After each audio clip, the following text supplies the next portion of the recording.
আপনারা দেখছেন একুশে টেলিভিশন।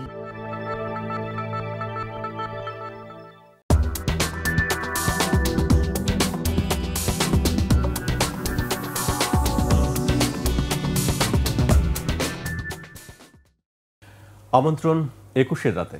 আমাদের আজকের বিষয় সবাই কেন ষড়যন্ত্রের কথা বলছে।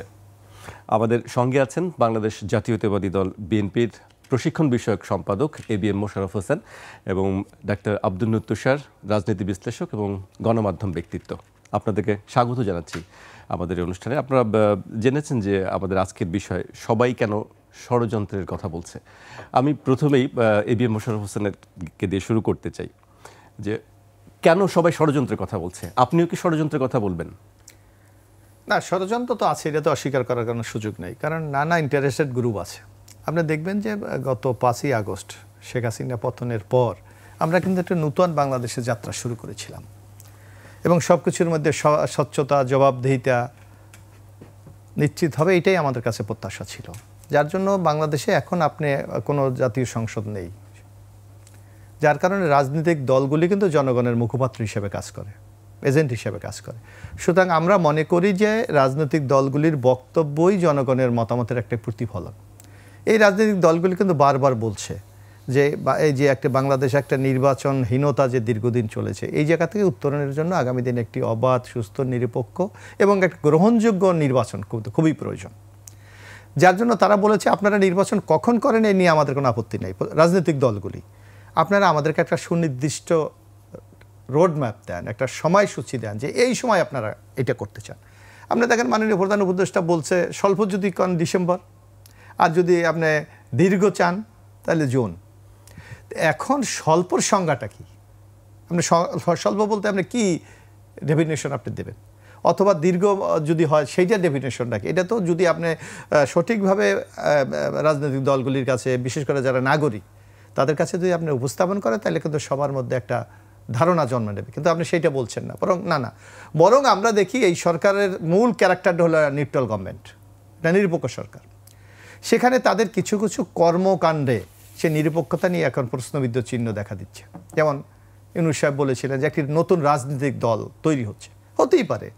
গণতন্ত্রের বড় সৌন্দর্য হলো নানা মত, নানা পথ। আপনি যত নানা মত পথ আসবে ততই আপনি দেখবেন যে গণতন্ত্র তত বেশি বিকশিত হবে, তত বেশি শক্তিশালী। শতফুল ফুটতে দাও, যেটা বিএনপি যে নীতিতে বিশ্বাস করে, শতফুল ফুটতে দেন। যার জন্য আমাদের নেতা শহীদ রাষ্ট্রপতি জিয়া রহমান বহুদলীয় গণতন্ত্র প্রবর্তন করেছিলেন। কিন্তু রাষ্ট্রীয় পৃষ্ঠপোষকতা একটি রাজনৈতিক দল হবে, সেটা আমাদের যে মূল স্পিরিট বর্তমানের যে নিরপেক্ষ একটি সরকার, তার সাথে কি যায় না। যার জন্য মানুষের মনে একটা সন্দেহ আছে। ওই আপনি যে ষড়যন্ত্রের কথা বলছেন, ষড়যন্ত্র আছেন। তারপর আবার দেখেন যে নতুন যে দলটি হয়েছে তার সাথে তার মানে মূল কি, তারাই বলে যে এই সরকার আমাদের আন্দোলনের ফসল, এবং রাজনৈতিক শক্তিগুলো সেটা মেনেও কিন্তু নিয়েছে যে ঠিক আছে, ছাত্ররা সামনে ছিল, আমরা দীর্ঘ 15 বছর আন্দোলন করেছি, এই সম্মিলিত প্রচেষ্টার মাধ্যমে শেখ হাসিনার পতন হয়েছে। কিন্তু সেখানে দেখবেন সব জায়গায় এখন একদিকে আপনি দেখবেন যে এটা আমরা মনে কি এটাকে জনগণকে কি এই সরকার কি বোকা মনে করে আমরা জানি না। একদিকে আপনি বলছেন এটা নিউট্রাল গভর্নমেন্ট, সেই শক্তিকে দিয়ে একটা রাজনৈতিক দল গঠন করলেন, আবার তাদের 2 জন প্রতিনিধি আপনি অ্যাডভাইজার রেখেছেন। অর্থাৎ এই সকল ঘটনা প্রবাহ আমাদের সামনে নতুন একটি ষড়যন্ত্র একটা চিত্র উপস্থাপন করে। কিন্তু আমরা এখনও বিশ্বাস করতে চাই। এখনও আমাদের দেখবেন আমাদের দল থেকে বলা হচ্ছে, আমাদের ভারপ্রাপ্ত চেয়ারম্যান যেন তারেক রহমান প্রতিনিয়ত বলছে যে ডক্টর ইউনূসকে কোনোভাবে ব্যর্থ হতে দেওয়া যাবে না। ইউনূস যদি ব্যর্থ হয় তাহলে বাংলাদেশ ব্যর্থ হবে। কারণ এর কারণটা কি? ইউনূস একটা ইন্টারন্যাশনাল ফিগার। আজকে ইউনূসের ভাবমূর্তির সাথে কিন্তু বাংলাদেশের ভাবমূর্তি জড়িত আছে। যেমন গতকালকে উনি একটা কথা বলেছে, দেখছেন যে আমি কিন্তু ওই যে ইন্টারন্যাশনাল খেলোয়াড়, আমি এই দেশীয় খেলোয়াড় না। ভালো কথা। আপনার এই সুনামকে যদি বজায় রাখতে হয়, আপনার এই ঐতিহ্যকে যদি বজায় রাখতে হয়, আপনার এই বিশ্বব্যাপী যে আপনার একটা গ্রহণযোগ্যতা, এটা বজায় রাখতে হলে তাহলে জন আকাঙ্ক্ষাকে ধারণ করে আগামী দিনে একটি নির্বাচন আপনাকে যেতে হবে এবং রাজনৈতিক দলগুলিকে আপনি আস্থা রাখতে হবে, যে কথাটা আমরা বারবার বলি। কারণ এই সরকার বেশ কিছু আপনার কনস্টিটিউশনাল যে কথাটি ছাত্ররা বলছে, যেটা সেকেন্ড রিপাবলিক অথবা নতুন সংবিধান, কিন্তু সেই পথে তো আপনি যান নাই। আপনি করেছেন কি এই বর্তমান বিদ্যমান যে কনস্টিটিউশনাল ফ্রেমওয়ার্ক এর মধ্যে আপনি শপথ নিয়েছেন, সুতরাং এর বাইরে তো আমরা যাওয়ার সুযোগ নেই। আপনাকে যাওয়ার একটাই সুযোগ আছে, আপনি অ্যামেন্ডমেন্ট করতে হবে যে আমার সংবিধানে শেখ হাসিনা কোথায় কোথায় সংকট তৈরি করেছে সেইগুলিকে রেকটিফাই করে আগামী দিনে গণমানুষের সংবিধান তৈরি করতে হবে। তো এই সংবিধান যদি আপনি অনুমোদন করতে হয় তাহলে রাজনৈতিক দলগুলির আস্থা এবং তাদের কমিটমেন্ট আপনাকে দরকার। যার জন্য আমরা বারবার বলেছি যে ইউনূস সরকারকে যে রাজনৈতিক দলগুলিকে আপনি আস্থায় রাখতে হবে। যদি আস্থায় না রাখেন, আপনার একটা কথা আপনার নিচে মনে আছে যে 111 গভর্নমেন্টের সময় যেটা ফখরুদ্দিন মইনুদ্দিন 142টা অর্ডিন্যান্স জারি করেছিলেন, কিন্তু শেখ হাসিনা গভর্নমেন্ট এসে কিন্তু মাত্র 36টা অর্ডিন্যান্স আইনে পরিণত করেছে, বাকিগুলি করেনি। কিন্তু কিছু করার ছিল না, সেগুলি কিন্তু পাশ হয়নি। তা আজকে যদি রাজনৈতিক দলগুলিকে আপনি আস্থায় না রাখেন, আগামীতে যারাই ক্ষমতা যাবে তারা যদি এই পরিবর্তনকে যদি সমর্থন না করে, তাহলে আপনার এই এত দিনের কষ্ট, এত রক্ত, এত বৃথা, এগুলো তো বৃথা যাবে। যার জন্য আমরা মনে করি রাজনৈতিক দলগুলিকে আস্থা নিয়ে জনক আকাঙ্ক্ষা ধারণ করে আগামী দিনে যদি আমরা এগিয়ে যেতে পারি, তাহলে আমরা সবল হব এবং কোনো ষড়যন্ত্র যেই তকমা এখন দেওয়া হচ্ছে এটা কোনো অগ্রযাত্রাকে কোনোভাবে রোধ করতে পারবে না। জি, আমরা বুঝতে পেরেছি। এবার আমি বলতে আসলে সবাই কিন্তু ষড়যন্ত্রের কথাই বলছে, প্রধান উপদেষ্টা থেকে শুরু করে বিএনপি, জামায়াত ইসলাম, জাতীয় নাগরিক পার্টি, সবাই যার যার জায়গা থেকে সবাই বলছে যে ষড়যন্ত্র একটা হচ্ছে। সবাই কিন্তু এই এক জায়গাতেই কিন্তু একটা মিল আছে যে ষড়যন্ত্র, কালো হাত, নীল নকশা, ঘাপটি মেরে লুকিয়ে থাকা, চেনা মুখ, মুখোশ পরা, এগুলো হচ্ছে পুরনো দিনের যে রাজনৈতিক জার্গন বা পুরনো দিনের যে রাজনীতির ভাষা, সেটা আমার কাছে মনে হয় যে ষড়যন্ত্র শব্দটা আসলে পুরনো হয়ে গিয়েছে। মূলত আমাদের দেশে যে ব্যাপারটি ঘটেছে সেটি হচ্ছে দীর্ঘদিনের রাজনৈতিক কর্মকাণ্ডের অনুপস্থিতির কারণে এবং একটি দলের সর্বব্যাপী প্রভাবের কারণে রাজনীতি ক্ষতিগ্রস্ত হয়েছে। এবং রাজনৈতিক প্রক্রিয়া বিনষ্ট হলে যেটা হয়, রাজনীতি না করে কিভাবে ক্ষমতায় যেতে হয় এই প্রক্রিয়াগুলি অনেক আমি বলবো যে শক্তিশালী হয়ে ওঠে। গত 16 বছরে যেহেতু ভোট হয় নাই ঠিক মতো, একটা ভোট হয়েছে একদম শুরুতে, তারপরে আর ভোট হয় নাই ঠিক মতো, এবং সর্বক্ষেত্রে যা ভোট হয়েছে সেখানে সরকারি প্রভাব, রাজনৈতিক প্রভাব যুক্ত এক ধরনের নির্বাচন হয়েছে। ফলে নির্বাচন বিষয়টা নাই বাংলাদেশে এই মুহূর্তে। অধিকাংশ পেশাজীবী সংগঠনে পকেট থেকে কমিটি দিয়ে দেওয়া হতো, অধিকাংশ জায়গাতে এমনকি দলের কমিটিগুলো পর্যন্ত পকেট থেকে বের হয়ে আসতো, অমুক হবে তমুক হবে বলে দিত। যার জন্য রাজনৈতিক প্রক্রিয়া না থাকার কারণে পুরো প্রক্রিয়াটাই এক ধরনের ধোঁয়াটে হয়ে গিয়েছে। কিভাবে আসলে দলের সভাপতি হয়, কিভাবে দলের সভানেত্রী হয়, কিভাবে একটা কমিটির প্রধান হয়, 71 সদস্য বিশিষ্ট আন্তর্জাতিক কমিটি হয়, ওই 71 জন কোত্থেকে আসে? পছন্দের ভিতর দিয়ে আসে, এদের সঙ্গে দলের সাধারণ কর্মীদের কোনো সম্পর্ক নাই। আপনার নিশ্চয়ই মনে আছে আওয়ামী লীগের আন্তর্জাতিক কমিটির সদস্য করোনার সময় জালিয়াতি করে, ভুয়া নানান ধরনের কাজকর্ম করে সরকারি ভেন্টিলেটর বাড়িতে নিয়ে গিয়ে ধরা পড়েছিল। তারপরে ভুয়া জালিয়াতি করে করোনা রিপোর্ট দিয়েছিল সেই যে কনসোর্টিয়াম জেকেজি, সেটার মধ্যে ছাত্রলীগের নেতা ছিল। তারপরে জাল মুখোশ, N95 খারাপ মুখোশ, মাস্ক, সেটা দিয়েছিল আওয়ামী লীগের লোকজন। কেন? কারণ এগুলোরও কোনো টেন্ডার বাণিজ্য কিছু হতো না। আপনি দেখবেন যে ইদানিং ফেসবুকে লেখালেখি হয়, তারা খুব স্বচ্ছভাবে বলতে থাকে যে অত লক্ষ টাকার কাজ পেয়েছিলাম, তত লক্ষ টাকার জন্য তদবির করেছিলাম, লিখছে আজকাল, তখন আমরা মানুষজনকে দিয়ে খেয়েছি, এই ধরনের কথাবার্তা ফেসবুকে লেখা হয়। ফলে আমাদের রাজনীতি যে কলুষিত হয়েছে, এই কলুষিত হবার কারণে যতদিন পর্যন্ত একটা ফ্রি অ্যান্ড ফেয়ার নির্বাচন না হবে ততক্ষণ পর্যন্ত এই ষড়যন্ত্র শব্দটা দূর হবে না। একটা গ্রহণযোগ্য, নিরপেক্ষ এবং আমি বলবো যে সুষ্ঠু নির্বাচন হবার পরে যে দল বা দলগুলি ক্ষমতায় আসবে, সেই দলগুলি যখন শাসন ব্যবস্থা গ্রহণ করবে তখন জনগণের সঙ্গে সরকারের সরাসরি সম্পর্ক স্থাপিত হবে এবং জনগণের সরাসরি ভোটে নির্বাচিত একটি সরকার থাকলে তখন সেই সরকার তো ষড়যন্ত্র করে আসে নাই। ফলে ষড়যন্ত্র শব্দটাই তখন চলে যায়। ভোট যদি ঠিক মতো হয় তাহলে ষড়যন্ত্র শব্দটা চলে যাবে, কারণ ভোট আছে ভাই, ষড়যন্ত্র করার তো কোনো দরকার নেই। আপনি ভোটে দাঁড়ান, যেতেন, আসেন। জি, আমরাও তাই চাই, কিন্তু আমরা দেখি না। আমরা আসলে দুঃখজনক যে সব নির্বাচনের পরেই ফলাফল নিয়ে একটা অতীতে আমরা দেখেছি যে একটি সূক্ষ্ম কারচুপি ষড়যন্ত্রের কথা বলা হয়। আমি মোশাররফ হোসেনের কাছে আসছি। আসলে যে ষড়যন্ত্রের কথা বলা হচ্ছে, আমি অন্য একটি প্রসঙ্গে আসছি যে গতকালকে আমরা দেখেছি যে বিএনপির ভারপ্রাপ্ত চেয়ারম্যান যিনি বলেছেন যে ষড়যন্ত্র হচ্ছে এবং যত দীর্ঘায়িত হবে ষড়যন্ত্র হবে। এবং আরেকটি কথা বলেছেন যেটি নতুন মনে হয়েছে আমাদের কাছে, যে 1/11 মতন আবারও বিএনপির বিরুদ্ধে মিডিয়া ট্রায়াল চেষ্টা করা হচ্ছে, মিডিয়া ট্রায়ালের। উনি কেন এই কথাটি বললেন হঠাৎ করে? না, আপনি একটা জিনিস দেখবেন যে বিএনপি তো একটা রাজনৈতিক দল। আমরা এই যে 5 তারিখের পর অবিরাম আমরা পরিশ্রম করে যাচ্ছি, এবং আমরা কোথাও যদি আমাদের দলের এখন নীতি হলো জিরো টলারেন্স। কোথাও যদি কেউ অপকর্ম করে, কোথাও চাঁদাবাজি করে, দলের মানুষের জনমতে অশান্তি তৈরি করে, আমরা কিন্তু ইতিমধ্যে প্রায় 2000-এর উপরে লোককে আমরা শাস্তিমূলক ব্যবস্থা গ্রহণ করেছি। কাউকে বহিষ্কার করেছি, কারো কমিটি বাতিল করে দেওয়া হয়েছে, কারো বিরুদ্ধে আইনগত ব্যবস্থা গ্রহণ করা হয়েছে। সুতরাং আমরা এই ক্ষেত্রে কিন্তু জিরো টলারেন্স। কিন্তু তারপরেও আপনি দেখবেন আমরা, কারণ এখন আপনি মিডিয়ার অবস্থান বাংলাদেশে জানেন, অনেকটা কিন্তু গোষ্ঠীকেন্দ্রিক হয়ে গেছে। এটা নানা শিল্প গোষ্ঠীর, কোনো রাজনৈতিক দলের, কোনো ব্যক্তির, প্রতিষ্ঠানের তাদের একটা সেলফ ইন্টারেস্ট আছে। অর্থাৎ একটা দলকে মেলাইন করার মতো অতীতে আমরা বহু রেকর্ড দেখেছি, এরকম ঘটনা ঘটেছে। তা আমরা ওই অবস্থায় ফেরত যেতে চাই না। আমরা চাই যে একটা নতুন জার্নি আমাদের শুরু হয়েছে, এই জার্নিটা জনগণের কাছে সবচেয়ে বেশি গ্রহণযোগ্য হোক।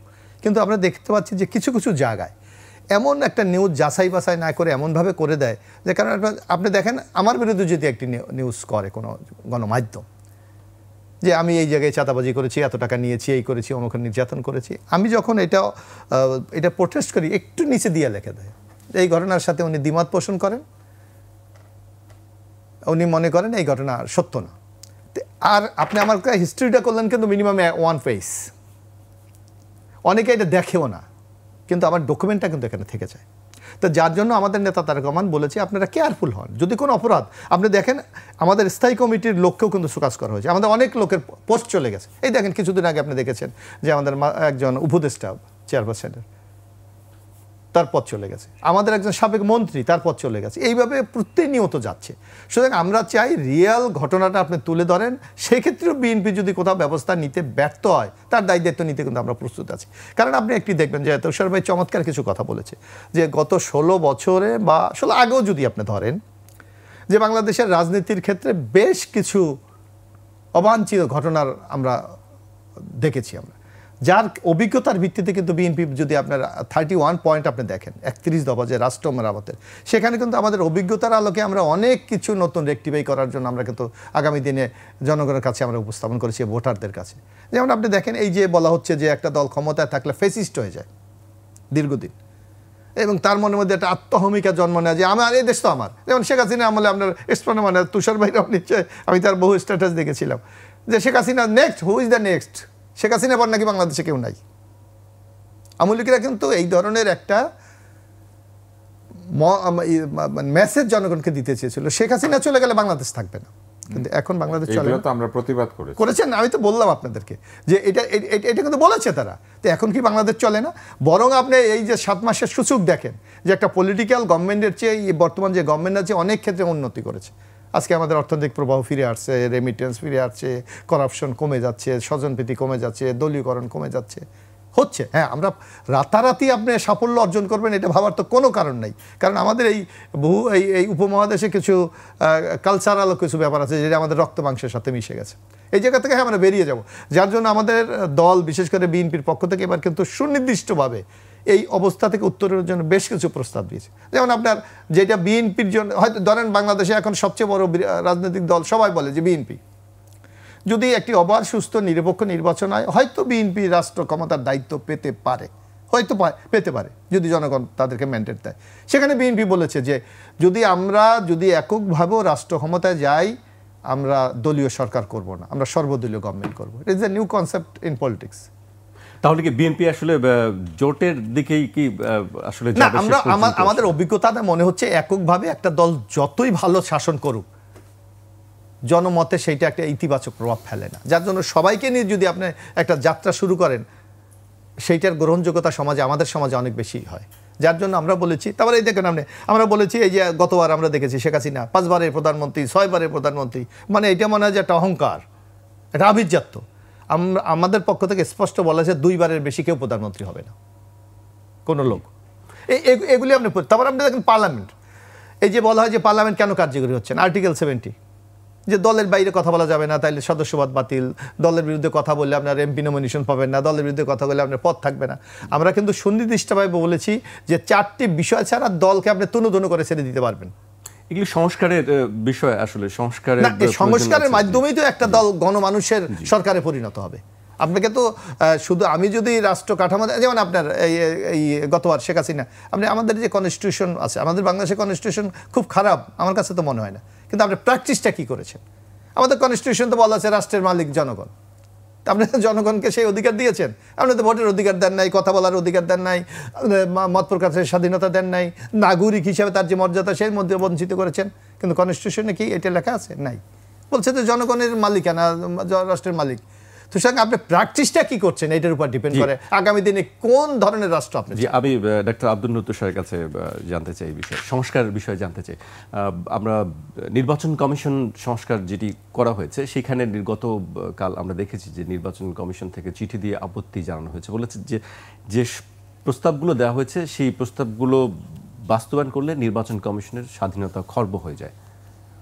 এটা নির্বাচন কমিশনই ভালো বলতে পারবেন। তবে এই বিষয়টি কিন্তু আমরা শুরু থেকে দেখে আসছি যে সংস্কার যারা করছেন তারা যে খুব জনমত নিয়ে বা জনগণকে সম্পৃক্ত করে সংস্কারের প্রস্তাব দিচ্ছেন, ব্যাপারটা কিন্তু তা নয়। এবং যারা সংস্কার প্রস্তাব করছেন তারা অনেকেই বাংলাদেশের স্থায়ী বাসিন্দা না, বাংলাদেশে থাকেন নাই। বাংলাদেশে যে 16 বছরের দুঃশাসন চলেছে সেই দুঃশাসনের কোনো প্রভাব তাদের উপরে পড়ে নাই। আপনি যাই বলেন না কেন, আপনি যদি শিকাগোতে থাকেন কিংবা আপনি যদি অন্টারিওতে থাকেন কিংবা আপনি যদি লন্ডনে থাকেন, আপনি তো সরাসরি যে heat of the politics, heat of the wrong doing, এটা তো আপনি অনুভব করবেন না, এটাই তো স্বাভাবিক। এবং যারা সংস্কার এখানে এসে করার কথা বলছেন তারা অনেক ক্ষেত্রেই কাগজে কলমে যেসব সংস্কার প্রস্তাব করছেন, আমাদের ব্যবস্থা সেই সংস্কার নেওয়ার জন্য যথেষ্ট পরিমাণে তৈরি হয় নাই। এবং কিছু কিছু বিষয় আমার কাছে মনে হয়েছে যে তাদের বোঝার সমস্যাও রয়েছে। তারা একটা পশ্চিমা ভাবধারায় বাংলাদেশের সংস্কারগুলিকে করার চেষ্টা করছেন। এই রাজনীতিটা পশ্চিমের ভাবধারায় করলে হবে না, এই সংস্কারটা পশ্চিমের কথার মতো করলে হবে না, বা পশ্চিমের মতো একটি ব্যবস্থা আমরা তৈরি করবো সেটা করলে হবে না। আমাদের মনে রাখতে হবে যে আমাদের ভোটাররা এখনও মার্কা দেখে ভোট দেয়, আমাদের ভোটাররা এখনও মিছিল পছন্দ করে। এই যে এত বড় নতুন পার্টি শুরু হলো, আমরা কি কোথাও পার্থক্য দেখেছি? এর আগের পার্টিগুলির সাথে এদের জনসভার কোনো পার্থক্য আছে? কোনো পার্থক্য নাই। ধাক্কাধাক্কি আছে, কনুইমারা আছে, চেয়ার না পেয়ে ক্ষোভ আছে, তারপরে মঞ্চে যারা আছেন তাদের অর্থায়নের বিষয়গুলো, তাদের বাবা মা দেখা যাচ্ছে যে ছেলে মঞ্চে আছে, অতএব বাবা মা 10-12 জন 15 জনকে সাথে নিয়ে এমনভাবে মঞ্চ প্রবেশ করছেন যেন তারাও এই দলের এক ধরনের মালিক। আপনি আমাকে একটা প্রশ্নের উত্তর দিবেন, এই যে আমাদের পাশে বিএনপির নেতা আছেন, আমরা তো কোনোদিন শহীদ প্রেসিডেন্ট জিয়াউর রহমানের ভাই বোন আত্মীয় স্বজনকে দেখি নাই, কিন্তু আমরা কি ওই অর্থে বঙ্গবন্ধুর বাবা মাকেও দেখেছি? দেখি নাই। কিন্তু যতদিন রাজনীতি করেছে আওয়ামী লীগ, 71 সালের আগে যদি আপনি চিন্তা করেন, সেইখানে তোফাজ্জল হোসেন মানিক মিয়ার যে প্রভাব ছিল কিংবা রেহমান সোবহানের, ততটুকু প্রভাব বঙ্গবন্ধুর পরিবারের লোকজনের ছিল না। স্বাধীনতার পরে এই যে আওয়ামী লীগ পারিবারিক প্রভাবযুক্ত রাজনীতি শুরু করলো, সেটাই তাদের ধ্বংসের কারণ হয়েছে। কিন্তু আমরা কিন্তু লক্ষ্য করেছি যে নতুন দল যখন লঞ্চ হয়েছে, আমরা ওই দিনই চিনে ফেলেছি কার বাবাকে। তো এই যে রাজনীতির যে কোনো উন্নতি হয় না, এটাই তো আমাদের আর্থসামাজিক অবস্থা, যেখানে আমরা নিজেরা এখনও সংস্কারের জন্য প্রস্তুত না। এবং আমি এই বিষয়টা একটু বলতেই চাই যে 31 দফা, বিএনপি কিন্তু 31 দফা যথেষ্ট পরিমাণে প্রচার করছে না। ফলে তাদের সংস্কার প্রস্তাবটা কি, এটা কিন্তু সবার কাছে যে খুব ভালোভাবে পৌঁছাচ্ছে বিষয়টা তা না। এবং এইটার উপরে যতখানি জোর দেওয়া দরকার ছিল সেটা কিন্তু এখনও ওইভাবে হয় নাই। আমি একটা রাজনৈতিক দল করলে আমি কি করতাম? আমি পত্রিকার মধ্যে 31 দফা দিয়ে যেভাবে পারি আমি সাধারণ জনগণের কাছে 31 দফা প্রত্যেক বাড়িতে পৌঁছে দিতাম। আমার বাড়িতে তো আলাদা করে 31 দফা পৌঁছায় নাই, আমাদের এলাকাতেও পৌঁছায় নাই। এটা নেতা নেত্রীরা জানে, যারা রাজনীতি নিয়ে কথা বলে তারা জানে। ফলে রাজনীতির একটা গুণগত পরিবর্তন আনতে হবে, এবং এই রাজনীতির গুণগত পরিবর্তনের সাথে সাথে যারা সংস্কার প্রস্তাব করছেন তাদেরও চিন্তা করতে হবে যে সংস্কার আসলে চাপিয়ে দেওয়ার বিষয় না। আপনি লক্ষ্য করলে দেখবেন যে রাজনৈতিক দল তৈরি হওয়ার আগেই তারা নির্বাচন নিয়ে মন্তব্য করতে শুরু করেছে। কি করলে নির্বাচন হবে, কি মেনে নিলে কি হবে, তারা এক ধরনের বক্তব্য দিতে শুরু করেছে, যেটা শুনলে মনে হয় যে এই দলটা রাজনীতিকে কন্ট্রোল করছে, সরকারকে কন্ট্রোল করছে। এবং আমি আবারও একটু দ্বিমত পোষণ করতে চাই যে এই সরকারকে নিউট্রাল বলা যাবে না। এই সরকার নিউট্রাল না, এটা বিপ্লবের সরকার।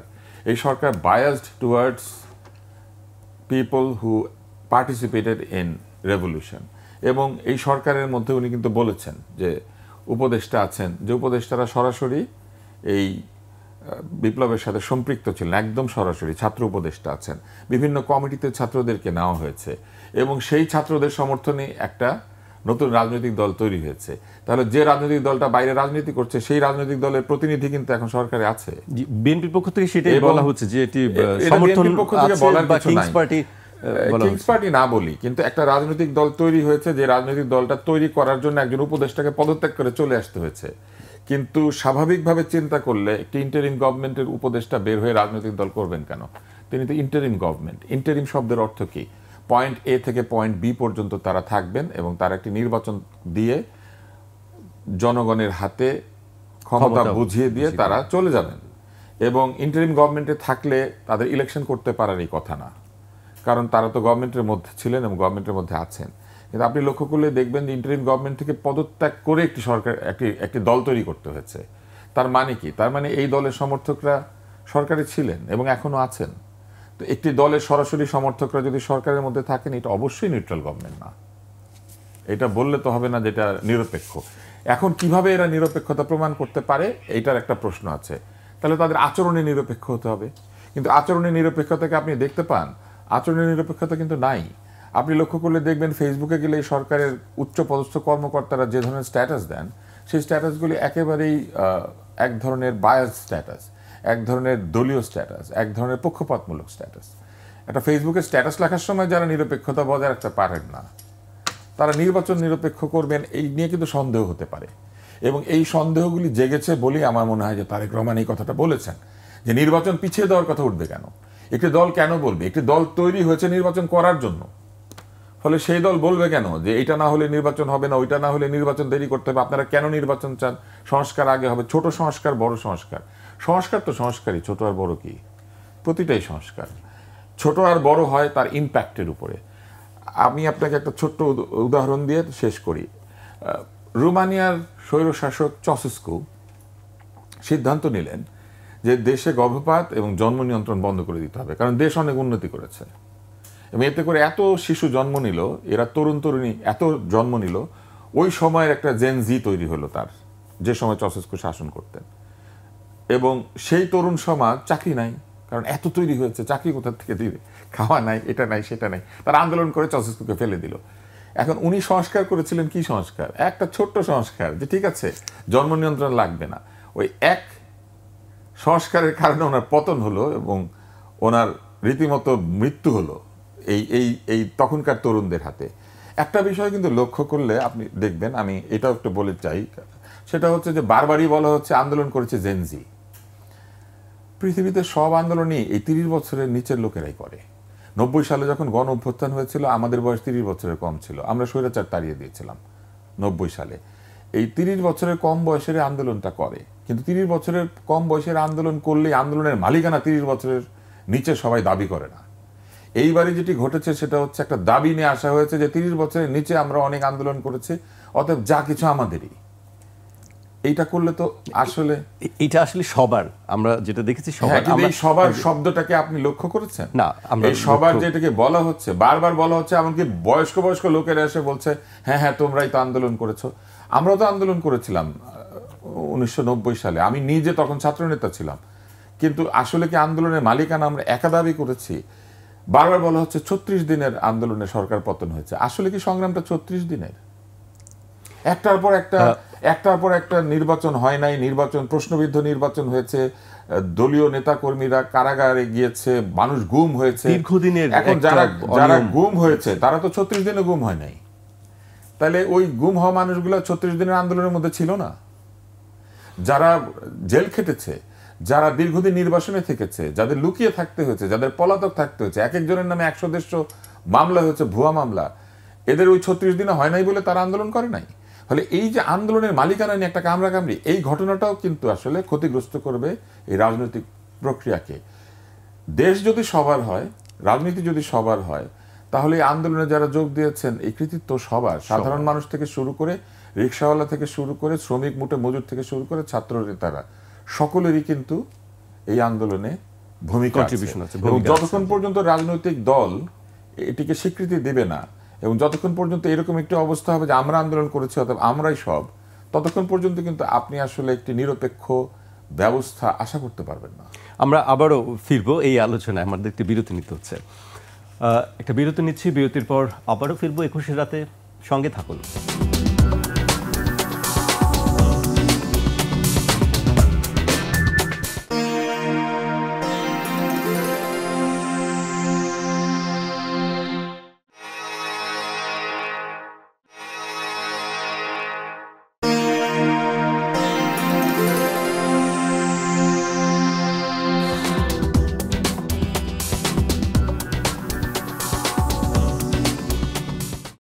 বিরতির পর আবারও স্বাগত। আপনারা দেখছেন 21 রাত। আমাদের সঙ্গে আছেন বিএনপির প্রশিক্ষণ বিষয়ক সম্পাদক ABM মোশাররফ হোসেন এবং ডক্টর আব্দুল নূর তুষার, গণমাধ্যম ব্যক্তিত্ব, রাজনৈতিক বিশ্লেষক। বিরতিতে যাওয়ার আগে সংস্কার এবং রাজনীতি নিয়ে কথা বলছিলাম এবং আপনার কাছে একটি প্রশ্ন জানতে চাচ্ছি যে নির্বাচনে সব দলের অংশগ্রহণ নিয়ে একটি কথা আছে এর মধ্যেই। আপনি কি আওয়ামী লীগকে রাজনীতিতে দেখতে চান? এখানে ব্যাপার, আমরা কোনো নির্দিষ্ট দল ইলেকশন করবে কি করবে না সেটা তার নিজস্ব ব্যাপার, কিন্তু আমরা চাই যে অপরাধগুলি বিগত 15-16 বছরে সংগঠিত হয়েছে তারগুলি বিচার, সেই বিচারের মাধ্যমে যদি আপনি বিচারটাকে নিশ্চিত করতে পারেন, আমরা মনে করি যে আগামী দিনের জন্য একটা নতুন মেসেজ যাবে যে অন্যায় করলে, ক্ষমতা অপব্যবহার করলে, গুম করলে, মিথ্যা মামলা দিলে, মানুষের সম্পদ লুণ্ঠন করলে আপনার বিরুদ্ধে শাস্তিমূলক ব্যবস্থা হতে পারে। আমাদের এই বক্তব্যটা হলো। আর বাংলাদেশের প্রেক্ষাপটে কোন দলকে মানুষ গ্রহণ করবে, কোন দলকে গ্রহণ করবে না, এটা হলো জনগণের ব্যাপার, ভোটারদের ব্যাপার। এই ব্যাপারে আমাদের কোনো আপত্তি নাই, কিন্তু আমরা যেই জিনিসটা জোর দিতে চাই যে এই যে ব্যবস্থাটা যেটা বিগত 15 বছর চালু রেখেছিল শেখ হাসিনা, এই জায়গা থেকে উত্তরণ, এই জায়গাতে উত্তরণ করতে হলে আমাদের বেশ কিছু পরিবর্তনের দিকে যেতে হবে, সংস্কারের দিকে যেতে হবে। যেমন আপনাকে একটা কথা বলি, আমরা দেখেন যে বাংলাদেশে 3টি নির্বাচন হয়েছে, যেটা সবচেয়ে বিতর্কিত, 14, 18, 24। তাহলে এই নির্বাচন তো কেউ না কেউ কন্ট্যাক্ট করেছে, কেউ না কেউ তো পরিচালনা করেছে। তো এই যে বিনা প্রতিদ্বন্দ্বিতা ভোট হলো, যারা দায়িত্বে ছিল তাদের বিরুদ্ধে আমরা কোনো ব্যবস্থা নিতে পেরেছি এই 7 মাসে? অথবা দিনের ইলেকশন রাতে করে ফেলেছে প্রমাণিত, তাদের বিরুদ্ধে আমরা ব্যবস্থা নিয়েছি? অথবা এই যে আমি তুমি নির্বাচন করেছি, অর্থাৎ আপনাকে এই যে যারা অপরাধী এদের বিরুদ্ধে কার্যকরী ব্যবস্থা গ্রহণ করতে হবে, কিন্তু আমরা সেই ক্ষেত্রে ব্যর্থ হচ্ছি। যদি ব্যর্থ হলে তাহলে আইনের ফাঁক ফোকর দিয়ে কিন্তু অনেকে বেরিয়ে যাবে। আর যে কথাটি বলেছে তুষার সাহেব যে অত্যন্ত প্রাসঙ্গিক, যে আপনি দেখেন আমাদেরকে নতুন একটা সংস্কার খাওয়াতে চাচ্ছে। এখন আমরা তো অনেক প্রশ্ন কিন্তু আমরা করি না ডিউ টু ঐক্যের স্বার্থে, কারণ বিএনপি এখন সবচেয়ে বড় রাজনৈতিক দল, একটা দায়িত্বশীল আচরণ করতে হবে। ডক্টর আলী রিয়াজ, আপনি সংস্কার কমিশনের মধ্যে আমেরিকান নাগরিক। এখন কেউ যদি প্রশ্ন করে যে আমেরিকান নাগরিক আমাদের দেশের সংবিধান সংস্কারের সুপারিশ কীভাবে করবে, আমরা কিন্তু এই প্রশ্ন তুলি না। আপনারা মিডিয়ার লোকের যাকে দায়িত্ব দিয়েছে কামাল আহমেদ কোথার নাগরিক? ব্রিটেনের নাগরিক। বিএনপির পক্ষ থেকে বলা হয়েছে সংস্কার আমরা মেনে নিব না, মানব না। না, আমরা ওইটা না, আপনাকে বলতে হবে আমার দেশের আর্থসামাজিক অবস্থা, আমার দেশের মানুষের মনোজগতের যে চিন্তা, তার সাথে তো আপনাকে খাপ খাওয়াতে হবে। তারপর এই যে দেখেন আমাদের দেশের বাংলাদেশ সংবিধান নিয়ে যে নানা প্রশ্ন তোলা হচ্ছে, হ্যাঁ আপনি সংবিধান কোন কোন জায়গায় আপনার শেখ হাসিনা সংকট তৈরি করছে সেগুলি আপনি রিপেয়ার করেন, সেগুলি ঠিক করেন, অথবা এটাকে আরও কীভাবে জনমুখী করা যায় সেইটা করেন। যেমন আপনি আর্টিকেল 7-এ আপনি যদি আসেন, আমাদের যেটা মূল স্পিরিট যে রাষ্ট্রের মালিক জনগণ, সেখানে আপনি করেছেন কি একটা পরিবারকে 7-এর সাথে তো আছে যে রাষ্ট্রের মালিক জন 7(1) শেখ মুজিবুর জাতির পিতা, তার পরিবারের সুরক্ষণ করতে হবে, এদের কোনো ব্যাপারে কথা বলা যাবে না, এই সবগুলো একটা ফেসিবাদী মনোভাব। এই জায়গা থেকে আমাদের সংবিধানকে বের করে নিয়ে আসতে হবে। তারপর আপনি আরেকটা দেখবেন, আপনি যদি যেটা আমাদের কেয়ারটেকার গভর্নমেন্টে ছিল, যে কেয়ারটেকার গভর্নমেন্টে ছিল যে নির্বাচিত সরকার, মানে রাজনৈতিক সরকারের মেয়াদ শেষ হলে একটা নিরপেক্ষ সরকারের ক্ষমতা আসতে। আর শেখ হাসিনা এখানে কি করেছিল আপনি দেখেন, যে করেছিল যে নির্বাচিত প্রধানমন্ত্রী নির্বাচিত না হওয়া পর্যন্ত বর্তমান প্রধানমন্ত্রীর দায়িত্ব অব্যাহত রাখবে, কোনো আইন ধারা এটা ব্যাহত করা যাবে না। অর্থাৎ আপনাকে আমৃত্যু আপনাকে ক্ষমতায় থাকার একটা গ্যারান্টি দেওয়া হয়েছে। তো এই সকল জায়গাগুলো কিন্তু আমাদের রেকটিফাই করতে হবে। এবং শুধু তাই না, যে আগামী দিনে এই কনস্টিটিউশনকে আরও যত গণমানুষের কাছে নেয়, সেখানে যদি কোনো সংবিধান, কিন্তু আপনি বলছেন সংবিধান ছুঁড়ে ফেলতে হবে, তাহলে ছুঁড়ে ফেললে আপনি আমার মুক্তিযুদ্ধ কোথায় যাবে? আমার এই যে তুষার ভাই বললো যে 90-এর গণঅভ্যুত্থান আপনার কোথায় যাবে? তো সুতরাং আপনাকে বাস্তবতার নিরিখে সব কিছু বিশ্লেষণ করতে হবে। তারপর গণপ্রজাতন্ত্রী বাংলাদেশ, আজকে আপনি দেখেন যে এখানে বেশ কিছু মূলনীতি পরিবর্তনের কথা বলা হচ্ছে। এখন জাতীয়তাবাদ কি? জাতীয়তাবাদ দিয়ে তো সবাইকে মেকআপ করা যায়।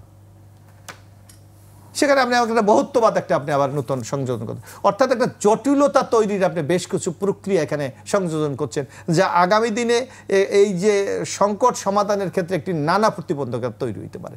যার জন্য আমাদের বক্তব্য স্পষ্ট, জনগণের কণ্ঠস্বরটা শোনা উচিত এই ইন্টিরিয়াম গভর্নমেন্টের বা এই সংস্কার যারা করছে। তারপর আপনি মনে করেন 7 মাস হয়ে গেল, আমার তো রিপোর্টগুলি সব চলে আসছে। এবং আমি গত 3-4 দিন আগে আপনি দেখেছেন কিনা মিডিয়ায় দেখা হচ্ছে যে কিছু কিছু সংস্কার বিষয়ে রাজনৈতিক দলগুলির সাথে আলোচনার কোনো প্রয়োজন নাই, সেগুলি বাস্তবায়ন করার জন্য ইতিমধ্যে সংশ্লিষ্ট মন্ত্রণালয়গুলির নির্দেশ দেওয়া হয়েছে। তাহলে আপনি কোন বাস্তবায়নের নির্দেশ দিচ্ছেন? রাজনৈতিক দলগুলিকে জানার সেই অধিকার নাই, বাংলাদেশের নাগরিকদের অধিকার নেই। এই ক্ষেত্রে নানা জটিলতা তৈরি করে আগামী দিন নির্বাচনটাকে প্রলম্বিত করার নানা ষড়যন্ত্র চলা হচ্ছে। এই জায়গা থেকে আমাদের যদি বেরিয়ে না আসতে পারি, তাহলে এই জুলাইয়ের যে আকাঙ্ক্ষা, যে কথাটি বলেছে দীর্ঘ 15.5 বছরের সংগ্রাম, এটা 36 দিনের সংগ্রাম না। আমরা ঐক্যের সাথে অনেক কথা বলি না, অনেক কথা বললে অনেকের অনেক কিছু ফাঁস হয়ে যাবে, কিন্তু আমরা চাই বাংলাদেশ এগিয়ে যাক, আগামী দিনে আমরা একটা গণতান্ত্রিক বাংলাদেশ। ডক্টর আব্দুল নূর স্যার, আমি একটি আবার অন্য প্রসঙ্গে যেতে চাই, সংস্কার নির্বাচনের বাইরে আরেকটি বিষয়, সেটিও সংস্কারের অংশ হয়তো আইন শৃঙ্খলা পরিস্থিতির বিষয়টি। পুলিশের অক্সিলারি ফোর্স নিয়েও বেশ কথা হচ্ছে। ইতিমধ্যে কয়েকজনকে নিয়োগও দেওয়া হয়েছে, 400-এর উপরে নিয়োগ দেওয়া হয়েছে, এবং তাদের পোশাক থাকছে না, তাদের অস্ত্র থাকছে না, তাদের গ্রেফতারের ক্ষমতা থাকছে, তারা গ্রেফতার করতে পারবে। এটা একটু আমাদেরকে বলবেন। অপরাধীরা আসে অস্ত্র নিয়ে, আর আপনি তাকে গ্রেফতার করবেন অস্ত্র ছাড়া। অপরাধীকে কি বলবেন আপনি যে প্লিজ আমি আপনাকে গ্রেফতার করছি, আপনি অস্ত্র নামিয়ে রাখুন, আমাকে গ্রেফতারের ক্ষমতা দেওয়া হয়েছে, তাই না? এবং আরেকটি মজার ব্যাপার হচ্ছে যে পুলিশের অক্সিলারি ফোর্স আপনি দিয়ে দিচ্ছেন, তাদের ট্রেনিং কি? এরা বেঘরে হতাহত হবে। এবং আমরা অপরাধীদের যে নির্মমতা দেখি বা অপরাধীদের যে সংঘবদ্ধতা দেখি, এদের তো সেই ট্রেনিং নাই, এদের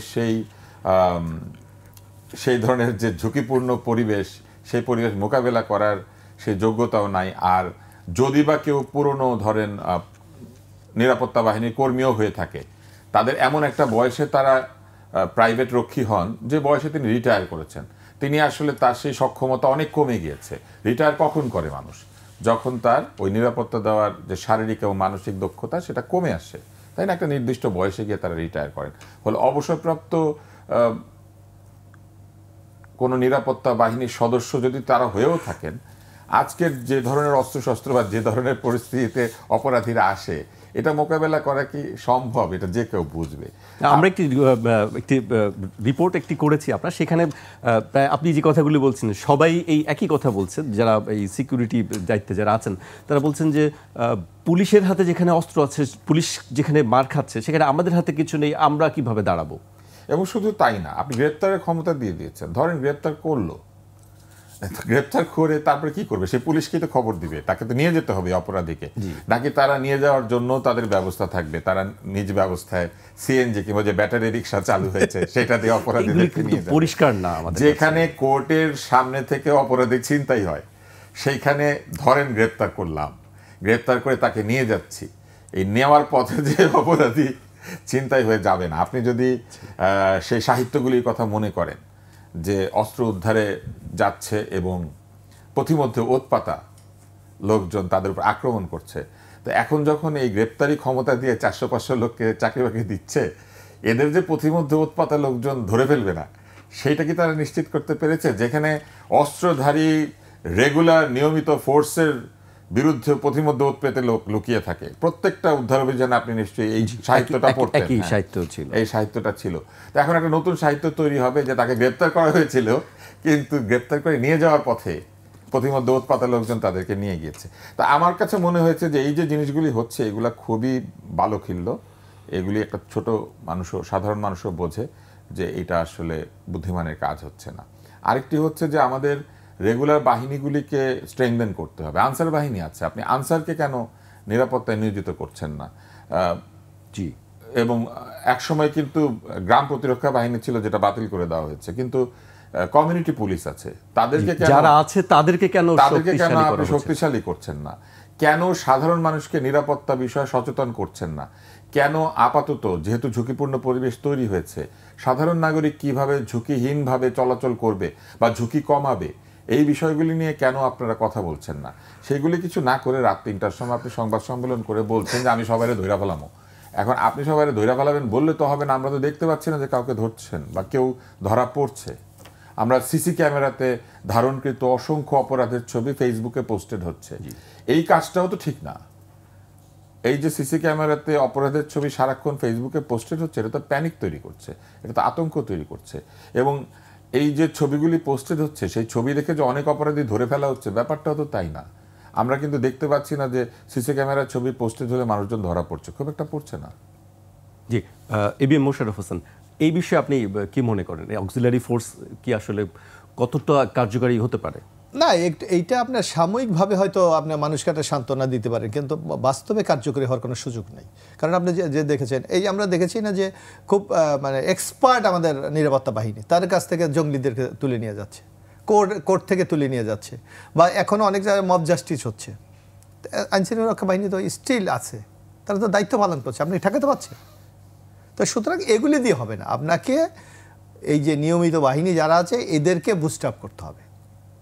এ দরকার হলে এই যে তুষার ভাইয়ের মতো যারা মানে মানে মনোজগতে একটা পরিবর্তন আনে, এদেরকে বুস্ট আপ করে এদেরকে কার্যকরী করতে হবে। কারণ এই যে আওয়ামী লীগের 15 বছরে এই যেভাবে তাদেরকে একটা ফেসিস তৈরি করা হয়েছে, এবং এখন তাদের যে একটা ট্রমার মধ্যে আছে, এই ট্রমা থেকে তাদেরকে বেরিয়ে আনতে হবে। যার জন্য দরকার প্রশিক্ষণ, তাদেরকে দরকার রিকাউন্সেলিং করা, এর মাধ্যমে তাদেরকে কার্যকরী করতে হবে। আপনার এই যে অরিজিনালি ফোর্সটা দিয়ে এগুলি দিয়ে কিছু হবে না।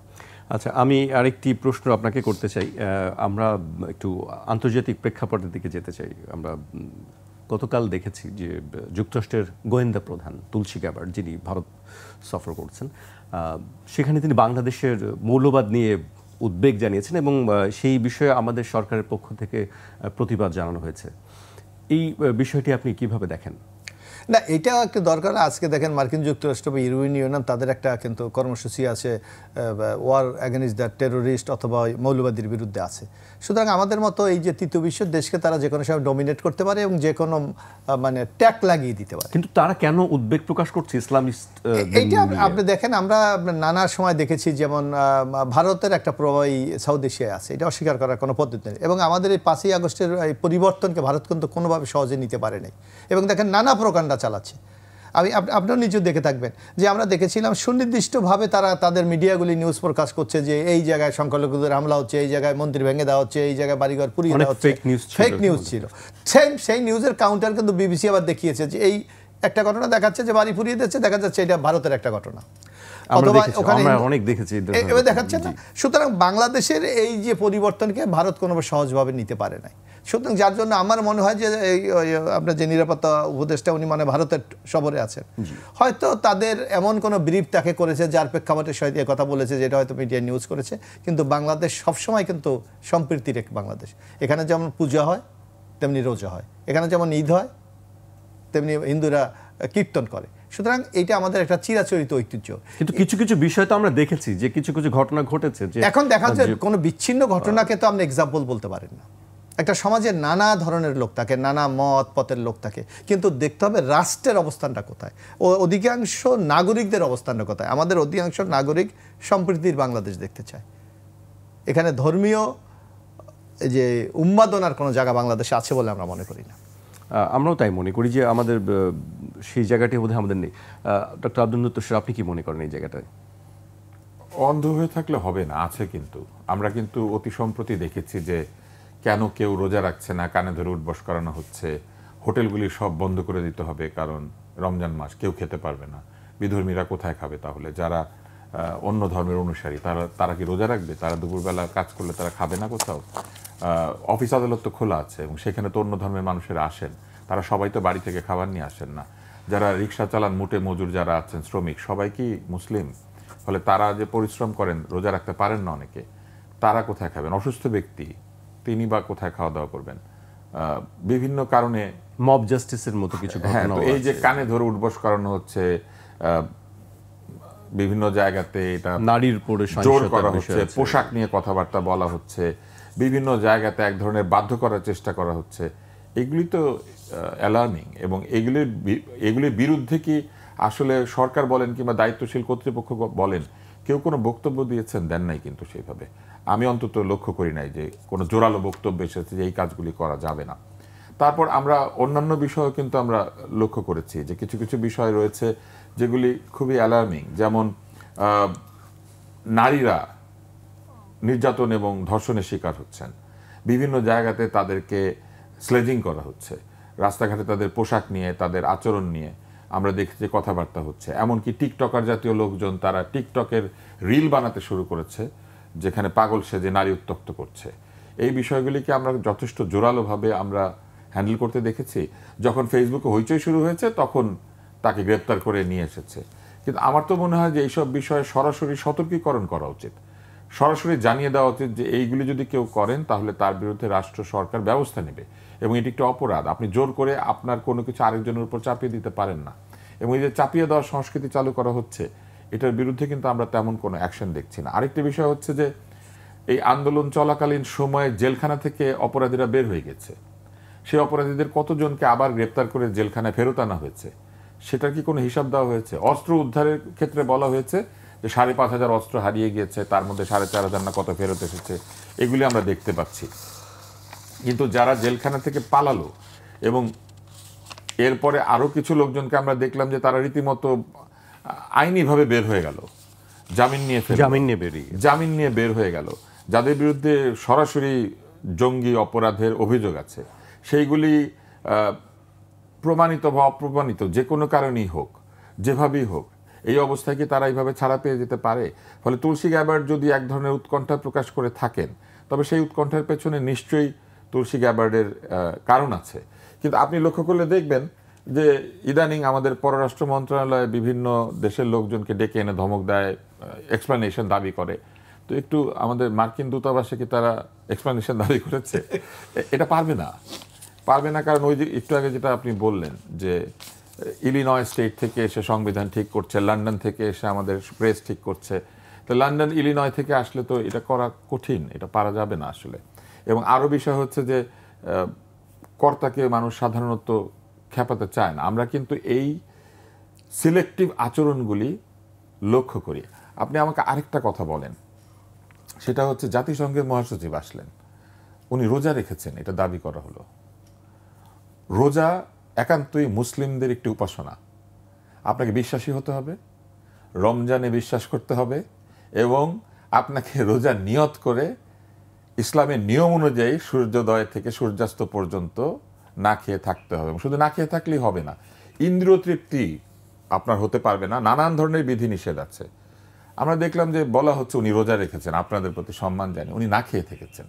কিন্তু না খেয়ে থাকাকে যখন আপনি রোজা দিয়ে টার্মিনোলজি দেন, তাহলে তো এর মধ্যেও এক ধরনের রাজনৈতিক সঠতা আছে, এটা এক ধরনের খুশি করার প্রবণতা আছে। উনি না খেয়েছিলেন বললেই হতো যে উনি সম্মান দেখে সারাদিন না খেয়েছিলেন, না, উনি রোজা থেকেছেন। আবার আরেকটা বিষয় আপনি লক্ষ্য করবেন, 1 লক্ষ লোকের সঙ্গে তিনি ইফতার করেছেন, 1 লাখ লোকের সঙ্গে উনি ইফতার করেছেন। এটা কিন্তু বেশ জোরালোভাবে বলা হয়েছে যে 1 লাখ লোকের সাথে ইফতার করেছেন। এবং এটা শুনলে অনেকে আমার উপরে হয়তো এক ধরনের মনক্ষুণ্ণ হবেন। বলা হয়েছে যে আগামী রমজানে উনি যাতে আরাকানে ইফতার করতে পারেন সেই ব্যবস্থা করার একটা চিন্তা ভাবনা করা হচ্ছে। ইফতার করতে হবে কেন আরাকানে? আপনি আমাকে এইটা বলেন। ওরা ফেরত যাবে এইটা নিশ্চিত করতে হবে। ওইখানে ওরা রাত্রে খাবে না দিনে খাবে, ওরা কি দুপুরবেলা খাবে না রাত্রেবেলা খাবে, এইটার সঙ্গে তো ওদের ফিরে যাওয়ার কোনো সম্পর্ক নাই। এই যে মন ভুলানো কথাবার্তা, এইটার থেকে বের হইতে হবে। You have to be very solid and straight and specific. যদি স্পেসিফিক, সলিড এবং স্ট্রেট কথাবার্তা না আসে, তাহলেই রাজনৈতিক দলগুলো অভিযোগ করতে শুরু করবে যে ষড়যন্ত্র হচ্ছে। সেই ষড়যন্ত্রেই আসি আবার, যে এত কিছুর পেছনে আসলে কি ষড়যন্ত্র আছে সত্যি সত্যি? এখন এই ষড়যন্ত্র থেকে তো আসলে মুক্ত হওয়ার কোনো সুযোগ নেই। না, ষড়যন্ত্র নানা হতে পারে, নানা বিষয় হতে পারে, ইতিবাচক হতে পারে, নেতিবাচক হতে পারে, কিন্তু ওই দিকে আমরা যেতে চাই না। আমরা চাই আমাদের যে কাঙ্ক্ষিত লক্ষ্য, আমাদের যে টার্গেট, বাংলাদেশটাকে একটা গণতান্ত্রিক সড়কে নিয়ে যাওয়া এবং গণমানুষের বাংলাদেশে পরিণত করা। সেই ক্ষেত্রে এই সরকার প্রয়োজনীয় ব্যবস্থা গ্রহণ করবেন। রাজনৈতিক দলগুলির অলরেডি কমিটমেন্ট আছে, এই সরকারকে সর্বাত্মক সহযোগিতা করবে। সুতরাং এই সরকারের প্রতিবন্ধকতা তৈরি হওয়ার কোনো সুযোগ নাই। কিন্তু সরকার যদি নিজেরা নিজেদেরকে নানা ষড়যন্ত্রের জালে আবৃত করে, তাহলে আমাদের মূল লক্ষ্য অর্জনে আমরা ব্যর্থ হব, এটা আমি নিশ্চিতভাবে বলতে পারি। তাহলে সবাইকে আসলে একই হওয়া উচিত, ষড়যন্ত্রের কথা বাদ দিয়ে সবাইকে ঐক্যের কথা কাজ করা উচিত। যে ষড়যন্ত্র যদি থেকেও থাকে সেই জায়গাটাতে কিভাবে উত্তরণ করা যায় সেই দিকে গুরুত্ব দেওয়া উচিত সবার। আসলে বিভেদ থেকে এক জায়গায় আসা উচিত। সংস্কারের কথা বলছেন, সেটি নির্দিষ্ট করা উচিত যে আসলে কোন জায়গায় সংস্কার করা উচিত, যে কোন জায়গা দরকার। আমি একেবারে শেষ পর্যায়ে এসেছি। ডক্টর আব্দুল নূর স্যার, আপনি শেষ আমাদেরকে যদি কিছু বলেন। আমি একটা ছোট্ট ভুল করেছি, যে ইফতার করার কথা বলেছি, আসলে ঈদ করার কথা বলা হয়েছে। তো ব্যাপারটা ওইরকম হয়ে গিয়েছে যে একসময় আওয়ামী লীগের যারা তারা ট্রল করতো যে বিএনপি আন্দোলন করে ঈদের পরে। তো এখন আমরা দেখতে পাচ্ছি যে রোহিঙ্গারা ফেরত যাবেন ঈদের পরে, আগামী বছর ঈদের পরে।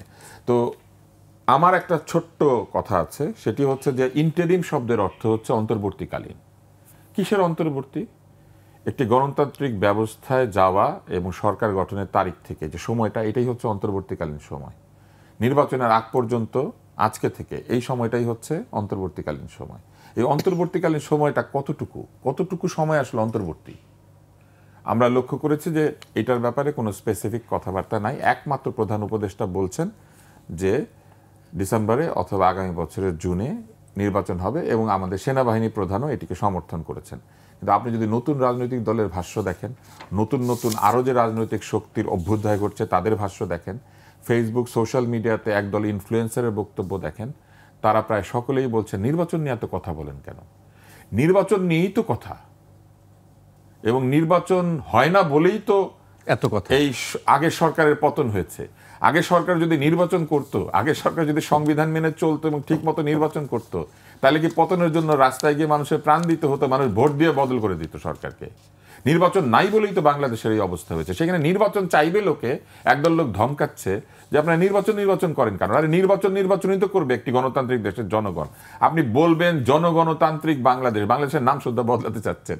তো জনগণতান্ত্রিক বাংলাদেশে গণতন্ত্র ছাড়া জনগণতান্ত্রিক বাংলাদেশ কেমনে হবে? গণতন্ত্র মানেই তো ভোট।